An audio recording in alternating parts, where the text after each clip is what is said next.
कि ये जो अचानक से हिंदुस्तान के अंदर में जब भी कोई इस तरह का जो पाथ ब्रेकिंग आइडियाज़ आते हैं, जैसे ये पाथ ब्रेकिंग क्या है, तो संवैधानिक ड्यूटी है परिसीमन का, डिलिमिटेशन का, लेकिन साउथ से इतना ज़्यादा विरोध हुआ कि तमाम इंडी गठबंधन के लोग भी उसमें, नॉर्थ इंडिया वाले भी, वो तो साउथ में कह रहे हैं कि भाई हमने जनसंख्या कम किया, हमने जनसंख्या का पालन किया और मुझे इसके लिए पनिश किया जा रहा है।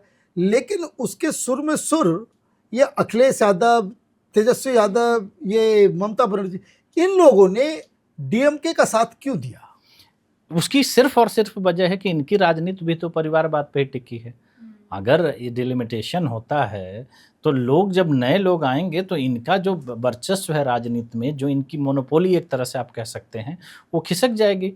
साउथ के लोग वहाँ के जनसंख्या के लिए, वहाँ के लोगों के लिए अगर लड़ाई लड़ रहे होते तब तो इस समस्या का समाधान हो जाता। वो तो अपनी व्यक्तिगत लड़ाई लड़ रहे हैं कि हमें क्यों, हम ही रहेंगे। भाई आज तीसरी चौथी जनरेशन में है कि नहीं? हाँ। तो वो इसी की लड़ाई। मैं क्या कह रहा हूं कि अगर ये मुद्दे पर एक संसद का स्पेशल सत्र चल जाए, पूरा देश जान जाए कि डिलिमिटेशन है क्या, ये करवाने की हिम्मत नहीं किसी राजनीतिक दल में है।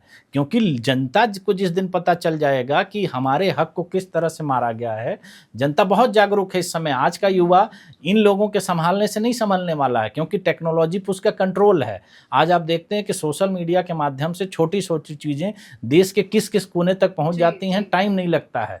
तो आज का युवा सब कुछ जानता है, केवल उसका ध्यान इधर ना आए इसलिए सारे सोशल मीडिया में सारी चीजें चल रही है, डिलिमिटेशन के बारे में कोई बात ही नहीं कर रहा है, इसीलिए ना कि उसको पता ही नहीं है। मैंने क्या कहा कि जो तर्क दिए जा रहे हैं मैं उसको बता रहा हूं, आप विधानसभा में लागू कर दीजिए।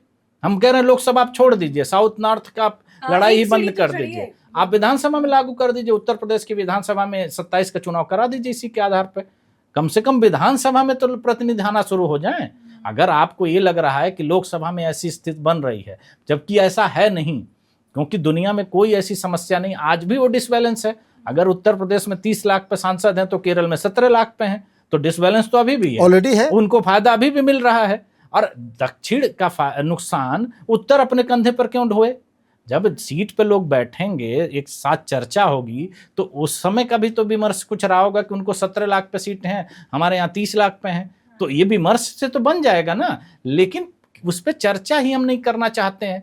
क्यों नहीं करना चाहते हैं? कि इससे सारे देश को पता चल जाएगा जो ये सच था कि हमने इमरजेंसी में डिलिमिटेशन को रोका और परिवारवाद को इतना मजबूत कर दिया कि एक आम आदमी के लिए आज के डेट में राजनीति में आना वास्तव में नामुमकिन है। कहने की बातें हम कुछ भी कर लें, लेकिन वास्तव में एक आम आदमी राजनीति में आकर के किसी पद पे चला जाए, ये असंभव है। तभी कहते हैं नेतवा का बेटा भी नेता बन गया। नहीं, आज एक बात बताइए, मुद्दे की बात क्यों नहीं होती है? क्योंकि मुद्दे वो डिसाइड कर रहे हैं, आम आदमी थोड़ी मुद्दे डिसाइड कर रहा है। भाई सरकार के पास कितनी ताकत होती है, सरकार कितनी बड़ी होती है और सरकार चीज़ों के विकास के लिए कितनी जिम्मेदार होती है। आप एक छोटी सी बात सोचिए कि अमेरिका में एक व्यक्ति आता है, वो टैरिफ लगा दे रहा है, पूरा विश्व उससे परेशान है, तो व्यक्ति तो राजनीतिक ही है। अभी मोदी जी ने 15 अगस्त को उनको लगा कि जीएसटी कम करना चाहिए, उन्होंने एक डिसीजन लिया, पूरे देश में जीएसटी कम हो गया। तो ये एक राजनीतिक व्यक्ति के पास का एक विजन है। अगर देश अच्छे लोगों के हाथ में होगा तो वो चीज अच्छी तरीके से होगी। वही गलत तरीके से अगर इस्तेमाल हो गया तो आप कुछ भी कर सकते हैं। यार ये तो सरकार की बात हो गई, अब पिछली गलतियों को हम उस पर अब क्या चर्चा करें। अब आपको आगे क्या लग रहा है, कोई उम्मीद बची है कुछ? देखिए, मुझे पूर्ण विश्वास है कि डिलिमिटेशन लागू नहीं होगा, इस पे रोक बढ़ाई जाएगी। कारण क्या है कि उसके लिए देश को तैयार नहीं किया जा रहा है, उस पर चर्चा नहीं की जा रही है। मेरा सिर्फ ये मानना है कि इसके लिए उन लोगों को गंभीरता से लेना पड़ेगा। किसी भी पार्टी के कोई राजनीतिक कार्यकर्ता हो, कोई व्यक्ति हो, वो अपने नेता से ये सवाल पूछे ना कि इसमें क्या दिक्कत है। ये इसमें ऐसा तो है नहीं कि किसी को नुकसान होने वाला है, तो आप मेरे अधिकार को मार करके मेरे कंधे पर ही बैठ के राजनीति क्यों करते हैं? तो जब तक इस देश का आम युवा, इस देश की, मैंने क्या कहा कि महिला आरक्षण पे 3 साल से सब लोग 2 साल से मौन है क्योंकि बिल पास हो गया, लेकिन कितने लोग ये बात जानते हैं कि डिलिमिटेशन नहीं हुआ तो महिला आरक्षण बिल नहीं लागू होगा। तो अगर नहीं लागू होगा, डिलिमिटेशन नहीं लागू हो रहा है देश में, तो इससे बड़ा और क्या हो सकता है महिलाओं के साथ छल?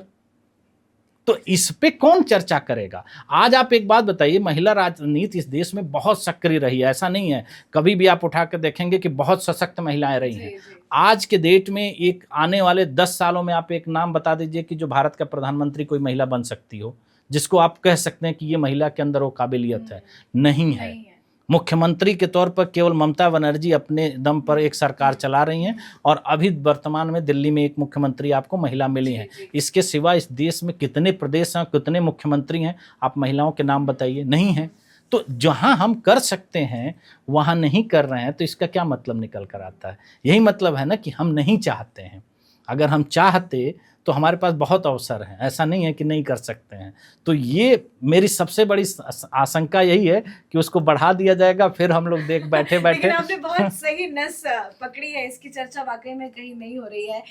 आप ये बताइए, आप जो आई युवा चला रहे हैं, युवाओं को अपने साथ जोड़ रहे हैं, जो मुहिम चला रहे हैं, उसके बारे में थोड़ा हमारे व्यूअर्स को बताइए। देखिए, मेरा हमेशा से ये मानना रहा है कि जो व्यक्ति के अंदर काबिलियत हो उसको मौका मिलना चाहिए, वो किसी भी फील्ड में है। बाकी फील्ड में तो देखिए युवा वो मौका ले रहा है, उसको कोई रोक नहीं सकता है, और आप उसके एग्जाम्पल देख लीजिए, हर क्षेत्र में वो छाया हुआ है। राजनीति एक ऐसा क्षेत्र है जिसमें वो नहीं है, और उसके न होने का नुकसान क्या हो रहा है कि जो नीतियां बनाई जा रही हैं वो उस तरीके से नहीं बनाई जा रही हैं कि जो हम युवाओं को ध्यान में रखते हुए बनाएं, भविष्य को ध्यान में रख के बनाएं। आज भी हम वो पुराने तरीकों को आजमा रहे हैं, जबकि हम बात करते हैं कि हम 21वीं सदी का भारत बना रहे हैं। हम AI की बात करते हैं, और हम जब दूसरे जगह पर चले जाते हैं तो आपने देखा होगा कि सांसदों को, विधायकों को लैपटॉप का इस्तेमाल करना, स्मार्टफोन का इस्तेमाल करना नहीं आ रहा है। सेक्रेटरी रखते साथ में। तो अब जब इतना बड़ा गैप है, जो पॉलिसी बना रहे हैं उनको इतनी चीज, योग्यता इसलिए नहीं है मैं कह रहा हूं कि शिक्षा से आती है या किसी के डिग्री से आती है, लेकिन जब समय बदलता है, हम अपने फोन का सिस्टम हमारा अपग्रेड हो जाता है कुछ समय के बाद, हम नए नए चीज़ों के साथ अपग्रेड होकर के आते हैं, टेक्नोलॉजी के साथ बदलते हैं, तो उसके लिए कम से कम युवाओं का उतना तो प्रतिनिधित्व हो कि उन चीज़ों पे वो काम कर सके। आप अगर उनको वो मौका नहीं दे रहे हैं तो आप भविष्य के साथ क्या कर सकते हैं? और दूसरी सबसे बड़ी जिम्मेदारी क्या होती है? हम आम भाषा में अगर बात करें तो हम भी चाहते हैं कि हमारा बच्चा हमसे ज़्यादा काबिल हो। हम उसके लिए जो हमारे जीवन में कमियां थी, हम उसके जीवन में लाने की कोशिश नहीं करते हैं। हम लोगों ने बहुत सारे अगर स्ट्रगल सहे होंगे तो हम नहीं चाहते हैं हमारा बच्चा वो करे, क्योंकि हम उसके भविष्य को देखते हैं कि उसका भविष्य उज्ज्वल हो। लेकिन हमारे देश की राजनीति क्यों नहीं चाहती है? वो हमारे अपने युवाओं के रास्ते का गड्ढा खोद करके रख रही है। तो ये जो है मेरी फांसी का फंदा निकलना चाहिए। हाँ, बिल्कुल निकलना चाहिए। अगर नहीं निकलेगा, मैं क्या कह रहा हूँ, अगर युवा इस तरह से नहीं जाएगा तो हम अगले 25 साल बाद लोकतंत्र को नहीं बचा पाएंगे, हम इस पे चर्चा नहीं कर पाएंगे। ये सच है। आज आप देख लीजिए कि जो परिवारवाद के लोग हैं कितने सशक्त तरीके से, हम तो कुछ लोगों को परिवारवाद मान करके देखते हैं जो बड़े पिक्चर में दिखाई देते हैं, जब आप उसके निचले स्तर पर जाएंगे तो उन्होंने और तरीके से उसको जकड़ रखा है। तो ये मेरा मानना है कि सबको आना चाहिए, और ख़ास करके युवाओं को, क्योंकि उनके अंदर बहुत क्षमता है, बहुत काबिलियत है। वो पूरे विश्व को जानते हैं, समझते हैं, उसकी राजनीति को जानने लगे हैं, समझने लगे हैं। तो उससे मुझे लगता है कि जो हम बार बार अंतर्राष्ट्रीय स्तर पर हम दूसरों के भरोसे टिक जाते हैं, वो चीज़ से हम आगे निकल कर हम एक जिसका जो असल में हम विश्व गुरु की बात करते हैं, हम तभी बन पाएंगे जब हमारा युवा वहाँ पर होगा, जब देश का प्रधानमंत्री ऐसा कोई युवा होगा कि जिसको पूरा विश्व सुनेगा, या हमारे जो मंत्रिमंडल जब हम देखते हैं कि युवा अपने आप को कनेक्ट कर पाए। 65% आबादी अगर अपने आप को कनेक्ट ही नहीं कर पा रही है तो कैसे आप समझ रहे हैं कि लोकतंत्र की आस्था बढ़ेगी? तो वो अगर बढ़ती है तो मुझे लगता है कि हम 47 से पहले विकसित बन जाएंगे।